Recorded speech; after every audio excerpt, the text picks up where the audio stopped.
Indian dental association ಅರ್ಪಿಸುವ ಭಾನುವಾರದ ಮಧ್ಯಾಹ್ನದ ನೇರ ಪ್ರಸಾರ ಕಾರ್ಯಕ್ರಮ ಹಲೋ ಇಡಾ. ಈ ಕಾರ್ಯಕ್ರಮಕ್ಕೆ ಕರಾವಳಿ ಕರ್ನಾಟಕದ ಮತ್ತು ಮುಂಬೈ ಮಹಾನಗರದ ನಮ್ಮೆಲ್ಲ ಆತ್ಮೀಯ ವೀಕ್ಷಕರಿಗೆ ಪ್ರೀತಿಯ ಸ್ವಾಗತ.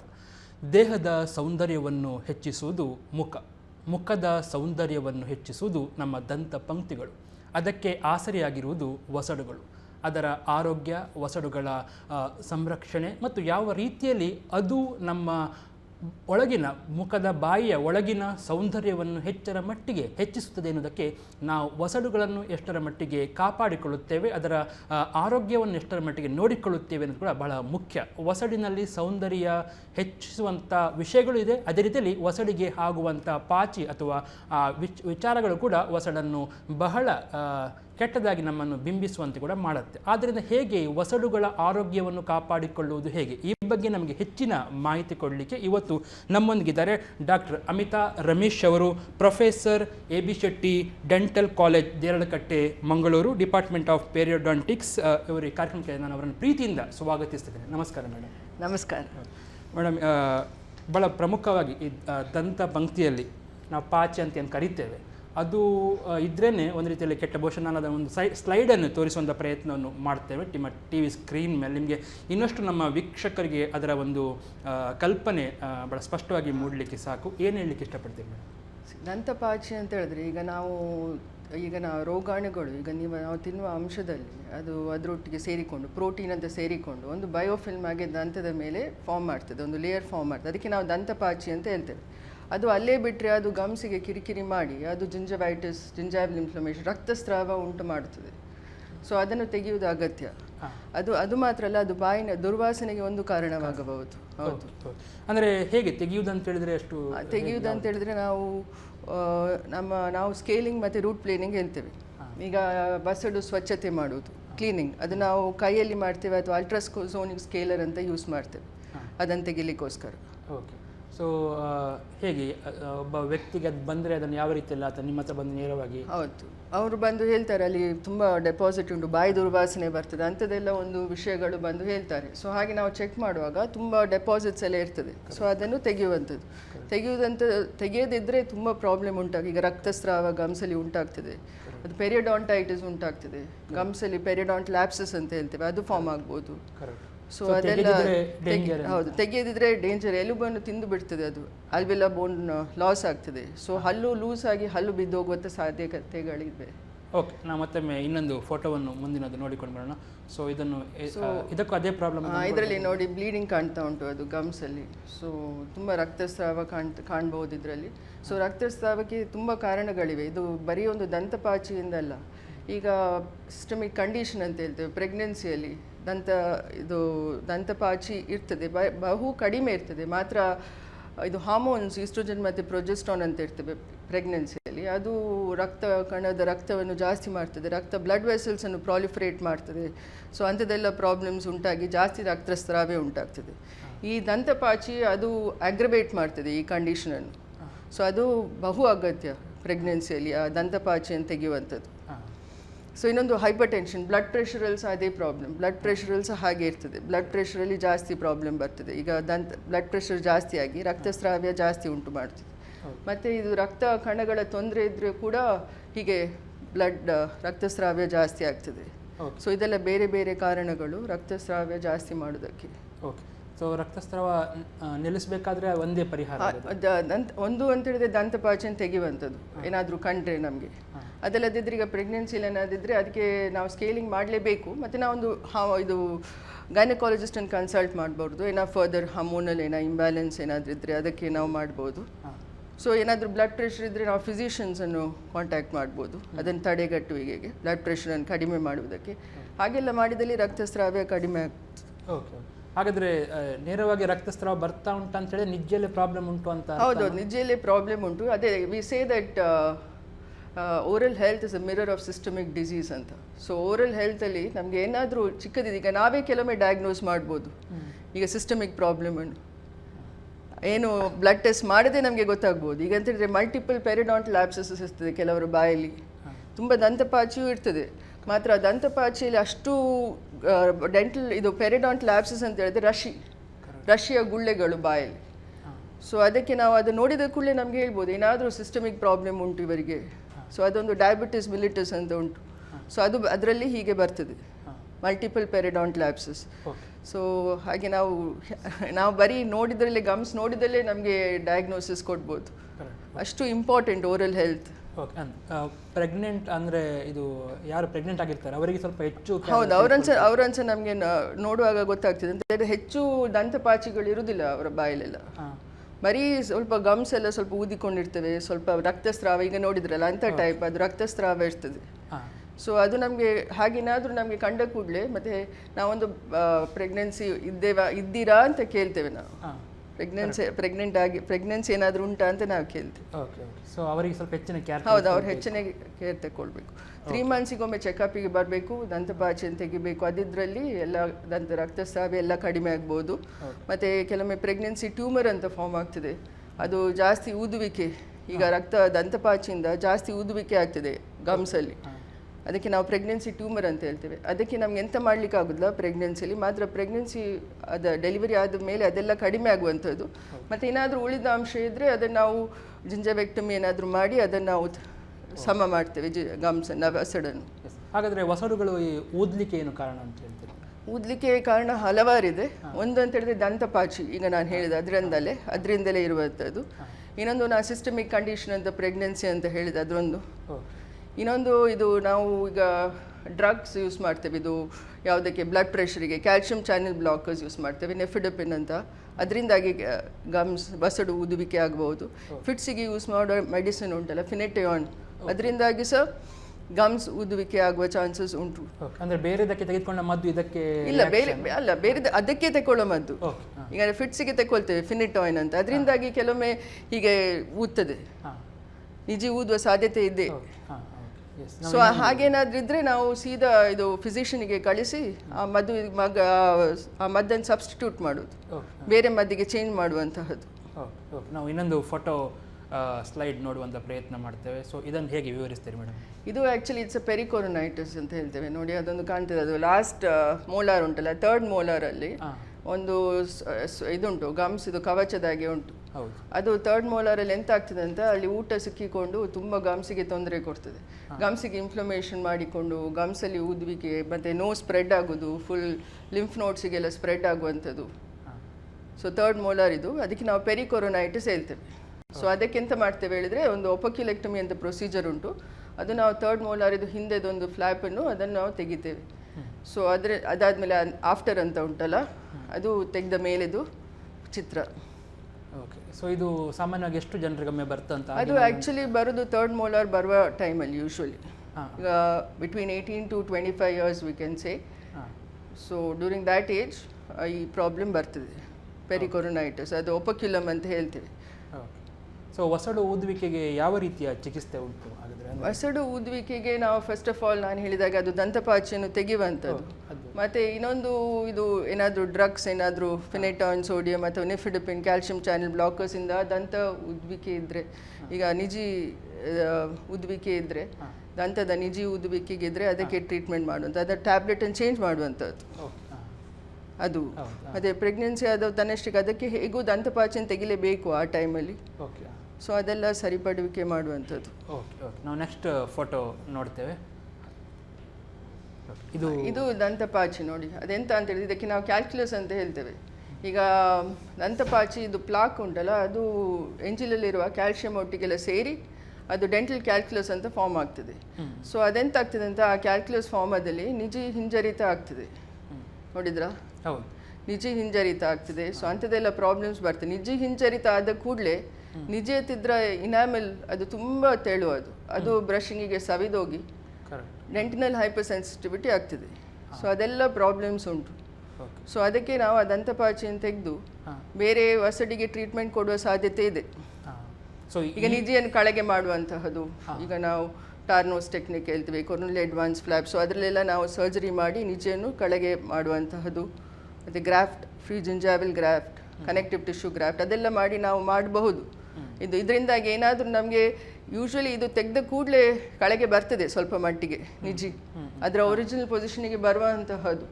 ಮತ್ತೆ ಕೂಡ ಬರದಿದ್ರೆ, ಒಂದು 10 ದಿವಸ ಬಿಟ್ಟು ಬರದಿದ್ರೆ ಮತ್ತೆ ಬೇರೆ ಶಸ್ತ್ರಚಿಕಿತ್ಸೆ ಮಾಡಬೇಕಾಗ್ಬೋದು. ಹಾಗಿದ್ರೆ ಇದು ಬಹುಶಃ ತುಂಬ ಅಪರೂಪದಲ್ಲಿ ಅಪರೂಪ ಅಂತ ಅನ್ಕೊಳ್ಬೇಕಾ ಆ ಫೋಟೋ ನೋಡುವಾಗ? ಹಾಗೆಲ್ಲ ಅದು ಎಲ್ಲರಿಗೆ ತುಂಬ ಜನರಿಗೆ ಇರ್ತದೆ ಹೀಗೆ ಡೆಪಾಸಿಟ್ಸ್ ಫಾರ್ಮ್ ಆಗೋದು. ಡೆಪಾಸಿಟ್ಸ್ ಫಾರ್ಮ್ ಆಗೋದು ಸಾಮಾನ್ಯವಾಗಿ ಎಲ್ಲರಿಗೆ ಸಹ ಇರ್ತದೆ. ಅದು ಯಾವ ಏಜಲ್ಲಿ ಅಂತ? ಏಜ್ ಹಾಗೇನಿಲ್ಲ, it can occur in any age. Is no age bar, can occur in any age. ಚಿಕ್ಕ ಮಕ್ಕಳಲ್ಲಿ ಸಹ ಆಗ್ಬೋದು, ದೊಡ್ಡವರಲ್ಲಿ ಸಹ ಆಗ್ಬೋದು. ಮತ್ತು ಏಜ್ ಆದವ್ರ ಹತ್ರ ಸ್ವಲ್ಪ ಜಾಸ್ತಿ ಅಂತ ಹೇಳ್ಬೋದು, ಅವರಿಗೆ ಸ್ವಲ್ಪ ಹ್ಯಾಂಡಿಕ್ಯಾಪ್ ಪ್ರಾಬ್ಲಮ್ ಆಗ್ಬೋದು, ಬ್ರಷ್ ಮಾಡಲಿಕ್ಕೆ ಸರಿ ಆಗೋದಿಲ್ಲ. ಸೊ ಅಂಥದ್ದೆಲ್ಲ ಸ್ವಲ್ಪ ಸೈಕೋಮೋಟಾ ಪ್ರಾಬ್ಲಮ್ ಇರ್ಬೋದು. ಸೊ ಅಂಥದ್ರೆಲ್ಲ ಸ್ವಲ್ಪ ಜಾಸ್ತಿ ಕೇರ್ ತಗೊಳ್ಬೇಕಾಗ್ತದೆ ಏಜ್ ಪೇಷಂಟ್ಸನ್ನು. ಅದು ಮಾತ್ರ ಇಲ್ಲ, ಅವರಿಗೆ ಸ್ವಲ್ಪ ನ್ಯೂಟ್ರಿಷನಲ್ ಡೆಫಿಷಿಯನ್ಸಿ ಇರ್ಬೋದು, ಹಾರ್ಮೋನಲ್ ಡೆಫಿಷಿಯನ್ಸಿ ಇರ್ಬೋದು. ಸೊ ಅಂಥವರಿಗೆ ನಾವು ಸ್ಪೆಷಲ್ ಕೇರ್ ತಗೊಳ್ಬೇಕಾಗ್ತದೆ. ಪವರ್ ಟೂತ್ ಬ್ರಷ್ ಕೊಡಬೇಕಾಗ್ಬೋದು ಹ್ಯಾಂಡಿಕ್ಯಾಪ್ ಇರುವಲ್ಲಿ. ಫ್ಲೋರೈಡ್ ಮೌತ್ ವಾಶ್ ಕೊಡಬೇಕಾಗ್ಬೋದು. ಫ್ಲೋರೈಡ್ ಟೂತ್ಪೇಸ್ಟ್ ಯೂಸ್ ಮಾಡಲಿಕ್ಕೆ ಹೇಳ್ಬೋದು. ಸೊ ನೀರು ಜಾಸ್ತಿ ಕುಡಿಬೇಕು, ಓರಲ್ ಹೈಜಿನನ್ನು ಸರಿ ಮೇಂಟೈನ್ ಮಾಡಬೇಕು ಅವರು. ಅದೆಲ್ಲ ಮಾಡದಿದ್ದಲ್ಲಿ ತುಂಬ ಪ್ರಾಬ್ಲಮ್ ಬರ್ತದೆ ನಿಜಿಯಲ್ಲಿ. ಅದು ಉರಿವಿಕೆ ನಿಜಿ. ಸೊ ಅದಕ್ಕೆ ನಾವು ಡಿಸ್ಕುಮೇಟಿವ್ ಜಿಂಜವೈಟಿಸ್ ಹೇಳ್ತೇವೆ. ಸೊ ಅದು ಏಜ್ ಆದಲ್ಲಿ ಬರುವಂಥದ್ದು. ಈಗ specially it comes in ladies after attaining menopause between you can say 47 to 57 years of age. ಅದು ಆ ಸ್ಟೇಜ್ ತನಕ ನಾವು ಹೋಗಲಿಕ್ಕೆ ಬಿಡಬಾರ್ದು ಅಂತ ಹೇಳ್ತೀರಾ? ಅಲ್ಲ, ಅದು ಅಂತ ಹೇಳಿದ್ರೆ ದಂತಪಾಚಿ ತೆಗೆದ ಕೂಡಲೇ ಎಲ್ಲ ಒಂದು ಲೆವೆಲ್ ಬರ್ತದೆ ನಿಜಿ. Improve a lot. ಹೌದು. ಅದೇ ಕೆಲವೊಮ್ಮೆ ಎಂತ ಆಗ್ತದೆ ಅಂತ ಹೇಳಿದ್ರೆ, ಈಗ ಸಿಸ್ಟಮಿಕ್ ಪ್ರಾಬ್ಲಮ್ ಇರುವಲ್ಲಿ ಸ್ವಲ್ಪ ಪ್ರಾಬ್ಲಮ್ ಆಗ್ತದೆ. ಈಗ ದಂತಪಾಚಿ ತೆಗೆಯದಿದ್ದಲ್ಲಿ ತೆಗೆದಲ್ಲಿ ಕೂಡ ಹೆಚ್ಚು ವ್ಯತ್ಯಾಸ ಆಗುದಿಲ್ಲ.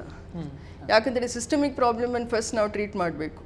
ಗೊತ್ತಾಯ್ತಾ ನಿಮಗೆ? ಈಗ ಡಯಾಬಿಟಿಸ್ ಇದ್ರೆ ಡಯಾಬಿಟಿಸ್, ಈಗ ರಕ್ತ ಕಣದ ತೊಂದರೆ ಇದ್ರೆ ರಕ್ತ ಕಣದ ತೊಂದರೆ, ದೇಹದ ಬೇರೆ ಭಾಗಗಳಿಗೆ ತೊಂದರೆ ಇದ್ದದ್ದು ಇದಕ್ಕೆ ರಿಫ್ಲೆಕ್ಟ್ ಆಗ್ತದೆ. ಹೌದು, ಇದರಲ್ಲಿ ಬರ್ತದೆ, ತೋರಿಸುವಿಕೆ ಆಗ್ತದೆ ನಿಜೆಯಲ್ಲಿ. ಹಾಗಿದ್ರೆ ನೀವು ಮೊದಲು ಅದಕ್ಕೆ ಚಿಕಿತ್ಸೆ ಕೊಡಿಸಿ. ಹೌದು, ಒಟ್ಟೊಟ್ಟಿಗೆ ಮಾಡಬೇಕು. ಗಮ್ಸಿದು ಇದು ಕ್ಲೀನಿಂಗ್ ಮಾಡಿ ಅದರೊಟ್ಟಿಗೆ ದೇಹಕ್ಕೆ ಸಹ ಚಿಕಿತ್ಸೆ ಮಾಡಬೇಕು. 100% ರಿಸಲ್ಟ್ ಸಿಗಬೇಕಾದ್ರೆ ನಮ್ಮ ಟ್ರೀಟ್ಮೆಂಟಿಗೆ.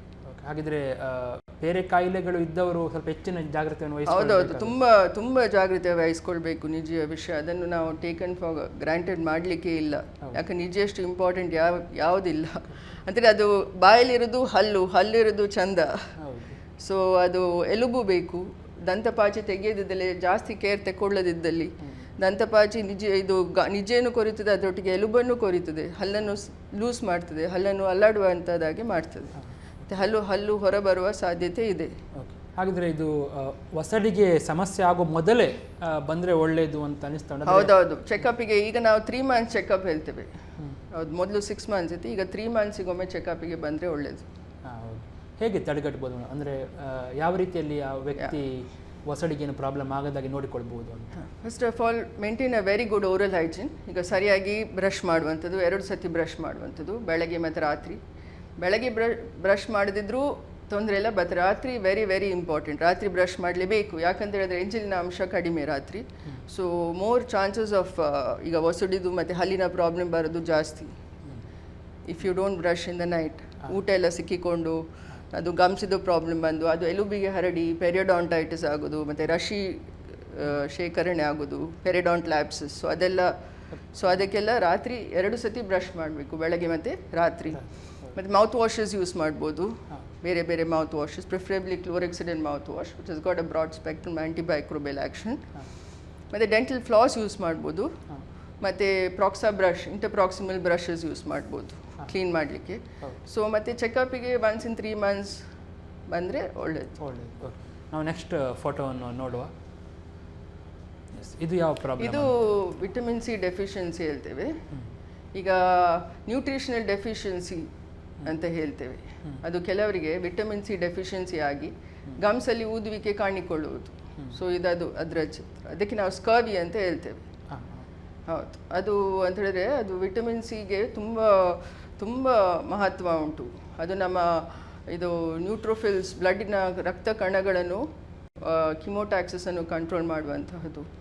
ಮತ್ತು ಇದು ನಮ್ಮ ಮೈಕ್ರೋಬಿಯಲ್ ಫ್ಲೋರಾ ಉಂಟಲ್ಲ, ಬ್ಯಾಕ್ಟೀರಿಯಾವನ್ನು ಒಳ್ಳೆ ಬ್ಯಾಕ್ಟೀರಿಯಾಗಿ ಮಾಡುವಂಥದ್ದು, ಹಾಮ್ ಮಾಡದಾಗಿ.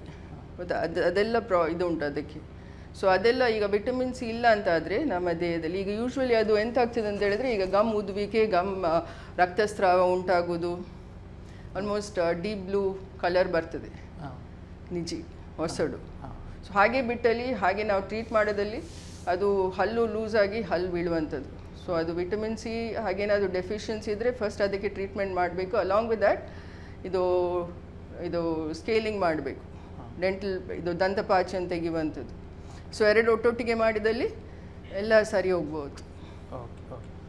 ಹಾಗಿದ್ರೆ ಇಂಥದ್ದು ಸಾಮಾನ್ಯವಾಗಿ ನಾವು ಕ್ಯಾರ್ ತೆಗೆದುಕೊಳ್ಳದಿದ್ರೆ ಮಾತ್ರ ಬರೋದಾ ಮೇಡಮ್, ಅಥವಾ ಇದು ನಮ್ಮ ನಮ್ಮ ದೇಹದ ಅದು ನ್ಯೂಟ್ರಿಷನ್ ಸರಿಯಾಗಿ ಬರದಿದ್ದರೆ ಬರ್ತದೆ. ನ್ಯೂಟ್ರಿಷನ್ ಸರಿಯಾಗಿ ಸಿಕ್ಕದಿದ್ದರೆ ಇದಾಗುವಂಥದ್ದು. ಈಗ ದಂತಪಾಚೆ ಅದನ್ನು ಜಾಸ್ತಿ ಮಾಡ್ತದೆ ತೆಗೆಯದಿದ್ದಲ್ಲಿ. ಹಲೋ ಐಡಿಯಾ ಈ ಕಾರ್ಯಕ್ರಮದಲ್ಲಿ ಒಂದು ಪುಟ್ಟ ವಿರಾಮವನ್ನು ತೆಗೆದುಕೊಳ್ತಾ ಇದ್ದೇವೆ. ವಿರಾಮದ ಬಳಿಕ ಕಾರ್ಯಕ್ರಮದ ಕೊನೆಯ ಹಂತಗಳಲ್ಲಿ ಬಹಳ ಪ್ರಮುಖವಾಗಿ ವಯಸ್ಸಾದರೆ ಯಾವ ರೀತಿಯಲ್ಲಿ ನಿಜಿಯಲ್ಲಿ ಆಗುವಂಥ ಬದಲಾವಣೆಗಳೇನು, ಅದನ್ನು ಹೇಗೆ ನಾವು ಸಂರಕ್ಷಿಸಬೇಕು ಮತ್ತು ಅದಕ್ಕೆ ಕೊಡಬೇಕಾಗಿರುವಂಥ ಟ್ರೀಟ್ಮೆಂಟ್ಗಳೇನು, ಆ ಬಗ್ಗೆ ವೈದ್ಯರು ಹೇಳ್ತಾರೆ ಒಂದು ಪುಟ್ಟ ವಿರಾಮದ ಬಳಿಕ.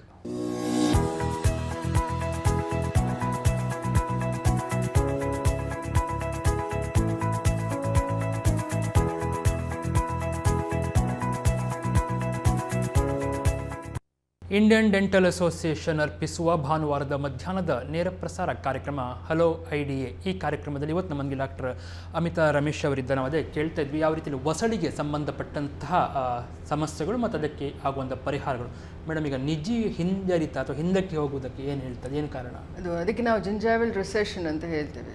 ಅದು ಮೇನ್ಲಿ ಈಗ ತಪ್ಪು ಬ್ರಷ್ ಮಾಡಿದ್ದಲ್ಲಿ ಹಾರಿಸಾಂಟಲ್ ಬ್ರಷಿಂಗ್ ಅಂತ ಹೇಳ್ತೇವೆ, ಅದು ಬ್ರಷ್ ಮಾಡಿದಲ್ಲಿ ನಿಜ ಹಿಂಜರಿತ ಆಗ್ತದೆ. ಅದು ಮಾತ್ರ ಈಗ ಹಲ್ಲು ಓರೆ ಇದ್ದವರಿಗೆ ಎಲುಬು ಸವಿದೋಗಿ ಅದರಿಂದಾಗಿ ನಿಜಿ ಹಿಂಜರಿತ ಆಗುವಂಥದ್ದು. ಅಂದರೆ ಸರಿಯಾಗಿ ಬ್ರಷ್ ಮಾಡೋದು ಕೂಡ ತುಂಬ ಇಂಪಾರ್ಟೆಂಟ್. ಸರಿಯಾಗಿ ಈಗ ಹಾರಿಸಾಂಟಲ್ ಬ್ರಷಿಂಗ್ ಮಾಡಿದರೆ ನಿಜಿ ಫುಲ್ ಹಿಂಜರಿತದೆ. ಅದು ಮಾತ್ರ ಅಲ್ಲ, ಅಲ್ಲಿರುವ ಇನಾಮೆಲ್ ಅಂತ ಈಗ ಹಲ್ಲಿನ ಕವಚ ತುಂಬ ಸಾಫ್ಟ್ ಇರ್ತದೆ, ಅದು ಸವಿದು ಹೋಗಿ ಡೆಂಟಿನಲ್ ಹೈಪರ್ ಸೆನ್ಸಿಟಿವಿಟಿ ಆಗ್ತದೆ. ಡೆಂಟಲ್ ಹೈಪರ್ ಸೆನ್ಸಿಟಿವಿಟಿ ಹೇಳ್ತೇವೆ. ಸೊ ಅದೆಲ್ಲ ಬೇರೆ ಬೇರೆ ಪ್ರಾಬ್ಲಮ್ಸ್ ಆಗ್ತದೆ. ಸೊ ಅದು ಹಾರಿಸಾಂಟಲ್ ಬ್ರಷಿಂಗ್ ಮಾಡಲಿಕ್ಕೆ ಕೂತು ಮೇಲಿಂದ ಕೆಳಗೆ ಬ್ರಷ್ ಮಾಡುವಂಥದ್ದು ಇಸ್ ಅಡ್ವೈಸಬಲ್. ಹೌದು ಹಾಗೆ ಮಾಡುವಂಥದ್ದು ಒಳ್ಳೆಯದು. ಮತ್ತು ಇನ್ನೊಂದು ಎಂತ ಹೇಳಿದ್ರೆ, ಈಗ ಮಾಂಸದ ಜೋಡಣೆ ಇರ್ತದೆ, ಅದರಿಂದಾಗಿ ಅದು ನಿಜವನ್ನು ಎಳೆಯುವಂಥದ್ದು, ಅದಕ್ಕೆ ನಾವು ಫ್ರೀನಮ್ ಅಂತ ಹೇಳ್ತೇವೆ. ಅದರಿಂದಾಗಿ ಸಹ ನಿಜಿ ಹಿಂಜರಿತ ಆಗುವಂಥದ್ದು. ದಂತಪಾಚಿಯಿಂದ ಸಹ ನಿಜಿ ಹಿಂಜರಿತ ಆಗುವಂಥದ್ದು. ಸೊ ಇದನ್ನೆಲ್ಲ ನಾವು ತಡೆಗಟ್ಟಿದ್ರಲ್ಲಿ ಈಗ ನಿಜಿ ಹಿಂಜರಿತವನ್ನು ನಾವು ತಡೆಯಬಹುದು. ಈ ಓರೆಕೋರೆಯಾದ ಹಲ್ಲನ್ನು ಸರಿಪಡಿಸಿಕೊಳ್ಳೋದು ಆರ್ಥೋಡಾಂಟಿಸ್ಟ್ ಹತ್ರ ಹೋಗಿ. ಸೊ ಅದೆಲ್ಲ ಸರಿ ಮಾಡಿಸಿದಲ್ಲಿ ನಾವು ನಿಜಿ ಹಿಂಜರಿತವನ್ನು ತಡೆಗಟ್ಟಬಹುದು. ಇನ್ನೊಂದು ಸಂವೇದನ ಅದು ಆಗ್ತಾ ಇರ್ತಾರೆ ಮೇಡಮ್, ಅಂದರೆ ಜುಮ್ ಜುಮ್ ಹೈಪರ್ ಸೆನ್ಸಿಟಿವ್, ಅದಕ್ಕೇನು ಹೇಳ್ತೀವಿ? ಹೌದು, ಅದೇ ನಾನೀಗ ಹೇಳಿದಷ್ಟೇ. ಅದು ನಿಜ ಹಿಂಜರಿತ ಆಗಿ ಅಲ್ಲಿದ್ದ ಇನಾಮೆಲ್ ಸವಿದೋಗಿ ಈಗ ಡೆಂಟಿನಲ್ ಟ್ಯೂಬ್ಯೂಲ್ಸ್ ಅಂತ ಇರ್ತದೆ, ಅದರೊಳಗೆ ನರ ಇರ್ತದೆ. ಸೊ ಅದು ಓಪನ್ ಆಗಿರ್ತದೆ. ಸೊ ಹಾಗೆ ನಾವು ಬಿಸಿ ಮತ್ತು ಗಟ್ಟಿಯಿಂದ ಆ ನರಕ್ಕೆ ಹೋಗಿ ಬಡಿಯುವಂಥದ್ದು. ಸೊ ಹಾಗೆ ಡೆಂಟಲ್ ಹೈಪರ್ ಸೆನ್ಸಿಟಿವಿಟಿ ಆಗ್ತದೆ. ಸೊ ಅದಕ್ಕೆ ನಾವು ನಮ್ಮಲ್ಲಿ ಟೂತ್ಪೇಸ್ಟ್ಗಳಿವೆ, it is related to potassium nitrate ಮತ್ತು ಸ್ಟ್ರಾನ್ಷಿಯಮ್ ಕ್ಲೋರೈಡ್ ಎಲ್ಲ. ಅದು ಪೊಟ್ಯಾಷಿಯಮ್ ಆಕ್ಸಿಲೇಟ್ ಎಲ್ಲ ಕ್ರಿಸ್ಟಲ್ಸ್ ಎಲ್ಲ ಫಾರ್ಮ್ ಮಾಡಿ ಆ ಡೆಂಟಲ್ ಟ್ಯೂಬ್ಯೂಲ್ಸ್ ಹೋಗಿ ಬ್ಲಾಕ್ ಮಾಡುವಂಥದ್ದು. ಸೊ ಅದು ಆ್ಯಕ್ಷನ್ ಬರಬೇಕಾದ್ರೆ ಅಟ್ಲೀಸ್ಟ್ 15 ದಿವಸ ಯೂಸ್ ಮಾಡಬೇಕು. ಸೊ ಈಗ 1 ವಾರ ಯೂಸ್ ಮಾಡಿದಲ್ಲಿ ಕಡಿಮೆ ಬರಲಿಲ್ಲ ಅಂತ ಸ್ಟಾಪ್ ಮಾಡಿದರೆ ಅದರಿಂದ ಏನು ವ್ಯತ್ಯಾಸ ಆಗುವಂಥದ್ದಲ್ಲ. ಸೊ 15 ದಿವಸ ಕಡಿಮೆ ಅಂದರೆ 15 ದಿವಸ ಅದನ್ನು ಉಪಯೋಗಿಸಿದರೆ ನಿಮಗೆ ಸ್ವಲ್ಪ ಇದು ಕಂಫರ್ಟಬಲ್ ಆಗ್ಬೋದು. ಓಕೆ. ಸೊ ಹಾಗಾದರೆ ವಯಸ್ಸಾದಂತೆಲ್ಲ ನಿಜಿಯಲ್ಲಿ ಏನಾದರೂ ಎಕ್ಸ್ಟ್ರಾ ಬದಲಾವಣೆ ಆಗುತ್ತೆ? ಹೌದು, ವಯಸ್ಸಾದಲ್ಲಿ especially in ladies, we call it is after menopause, that is post menopausal, ಅದರಲ್ಲಿ ತುಂಬ ಪ್ರಾಬ್ಲಮೇ ಉಂಟಾಗ್ಬೋದು. ಅದರಲ್ಲಿ ಡಿಸ್ಕ್ಮೇಟಿವ್ ಜಿಂಜವೈಟಿಸ್ ಉಂಟಾಗ್ಬೋದು.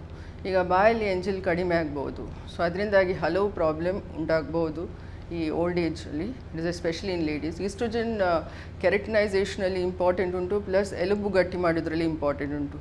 ಸೊ ಅದು ಕಡಿಮೆ ಆದಲ್ಲಿ ಗಮ್ಸಿಗೆ ಸಹ ಪ್ರಾಬ್ಲಮ್ ಆಗ್ತದೆ ಮತ್ತು ಎಲುಬಿಗೆ ಸಹ ಪ್ರಾಬ್ಲಮ್ ಆಗ್ತದೆ. ಸೊ ಇಂಥ ಹೀಗೆ ಹೆಂಗಸರಿಗೆ ತುಂಬ ಗಮ್ಸ್ ಹಿಂಜರಿತ ಆಗುವಂಥದ್ದೆಲ್ಲ ಸಾಧ್ಯತೆಗಳು ಜಾಸ್ತಿ ಇವೆ. ಮತ್ತು ಡಿಸ್ಕ್ಯುಮೇಟಿವ್ ಜಿಂಜವೈಟಿಸ್, ಈಗ ಗಮ್ಸಲ್ಲಿ ಗುಳ್ಳೆ ಬರುವಂಥದ್ದು, ಅಂಥದ್ದೆಲ್ಲ ಪ್ರಾಬ್ಲಮ್ಸ್ ಜಾಸ್ತಿ ಬರ್ತದೆ. ಅಂಥದ್ದೆಲ್ಲ ಪ್ರಾಬ್ಲಮ್ ನಾವು ಕಂಡದಲ್ಲಿ ನಾವು ಗೈನಕಾಲಜಿಸ್ಟ್ ಹತ್ರ ರೆಫರ್ ಮಾಡಿ ಏನಾದರೂ ಹಾರ್ಮೋನ್ ರಿಪ್ಲೇಸ್ಮೆಂಟ್ ಥೆರಪಿ, ಈಸ್ಟ್ರೋಜನನ್ನು ಸಪ್ಲಿಮೆಂಟ್ ಮಾಡುವಂಥದ್ದು ಅದೆಲ್ಲ ಮಾಡ್ತೇವೆ. ಮತ್ತು ಮೆನಪಾಸಲ್ಲಿ ನ್ಯೂಟ್ರಿಷನಲ್ ಡೆಫಿಷಿಯನ್ಸಿ ಸಹ ಇರ್ತದೆ. ಈಗ ತಿನ್ನುವಂಥದ್ರಲ್ಲಿ ಈಗ ಹಲ್ಲಿಲ್ಲದೆ ತಿನ್ನುವುದಿಲ್ಲ, ಅಂಥದ್ದೆಲ್ಲ ಪ್ರಾಬ್ಲಮ್ಸ್ ಜಾಸ್ತಿ ಇರ್ತದೆ. ಸೊ ಅದು ಗಮ್ಸ್ ಮೇಲೆ ನಾನಾಗ ಹೇಳಿದಾಗೆ vitamin C deficiency, B complex deficiency ಎಲ್ಲ ಇರ್ತದೆ. ಸೊ ಅದೆಲ್ಲ ಗಮ್ಸ್ ಮೇಲೆ ಪರಿಣಾಮ ಬೀಳ್ತದೆ. ಹಾಗಿದ್ರೆ ಬಾಯಿಗೆ ವಾಸನೆ ಬರಲಿಕ್ಕೆ ಮತ್ತು ಒಸಡಿಗೆ ಪ್ರಾಬ್ಲಮ್ ಆಗಲಿಕ್ಕೆ ಆಲ್ಮೋಸ್ಟ್ ಸೇಮ್ ಅಂತ ಅನ್ಕೊಳ್ಬೋದು. ಅದೇ ಬಾಯಿಗೆ ವಾಸನೆ ಬರೋದಕ್ಕೆ ಈಗ ದಂತಪಾಚಿ ಒಂದು ರೀಸನ್ ಅದಕ್ಕೆ, ಬಾಯಿಗೆ ವಾಸನೆ ಬರೋದಕ್ಕೆ. ಅದು ಮಾತ್ರ ಅಲ್ಲ, ಈಗ ನಾವು ದಂತಪಾಚಿ ತೆಗೆಯೋದಿದ್ರೆ ಅದು ಈಗ ಓಲ್ಡ್ ಏಜಲ್ಲಿ ಈಗ ಎಂಜಿಲು ಕಡಿಮೆ ಆಗಿ ಬರುವಂಥದ್ದು, ಬಾಯಲ್ಲಿ ವಾಸನೆ, ಡಿಹೈಡ್ರೇಷನ್ ಆಗಿ ಬರುವಂಥದ್ದು ಬಾಯಿಯ ದುರ್ವಾಸನೆ, ಮತ್ತು ಆಲ್ಕೋಹಾಲ್ ಸ್ಮೋಕಿಂಗ್ ಅದರಲ್ಲೆಲ್ಲ ಬಾಯಿಯ ದುರ್ವಾಸನೆ ಬರುವಂಥದ್ದು. ಮತ್ತು ಬೆಳ್ಳುಳ್ಳಿ, that is external causes, that is ಬೆಳ್ಳುಳ್ಳಿ ನೀರುಳ್ಳಿ ಎಲ್ಲ ತಿಂದರೆ ಬಾಯಲ್ಲಿ ದುರ್ವಾಸನೆ ಉಂಟಾಗುವಂಥದ್ದು.